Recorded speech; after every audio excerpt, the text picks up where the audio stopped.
श्रीलक्ष्मी श्रीमहालक्ष्मी क्षीरसागर कन्यका उत्तिष्ठ हरिसम्प्रीते भक्तानां भाग्यदायिनी श्रीलक्ष्मी श्रीमहालक्ष्मी क्षीरसागर कन्यका उत्तिष्ठ हरिसम्प्रीते भक्तानां भाग्यदायिनी उत्तिष्ठोत्तिष्ठ श्रीलक्ष्मी विष्णुवक्षस्थलालये उत्तिष्ठ करुणापूर्णे लोकानां शुभदायिनी उत्तिष्ठोत्तिष्ठ श्रीलक्ष्मी विष्णुवक्षस्थलालये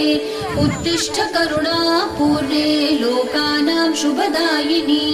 श्रीपद्ममध्यवसिते वरपद्मनेत्रे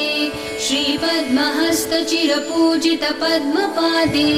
श्रीपद्मजातजननी शुभपद्मवक्त्रे श्रीलक्ष्मी भक्तवरदे तव सुप्रभातम् श्रीपद्ममध्यवसिते वरपद्मनेत्रे श्रीपद्महस्तचिरपूजित पद्मपादे श्रीपद्मजातजननी शुभपद्मवक्त्रे श्रीलक्ष्मी भक्तवरदे तव सुप्रभातम् जाम्बूनदाभसमकान्तिविराजम्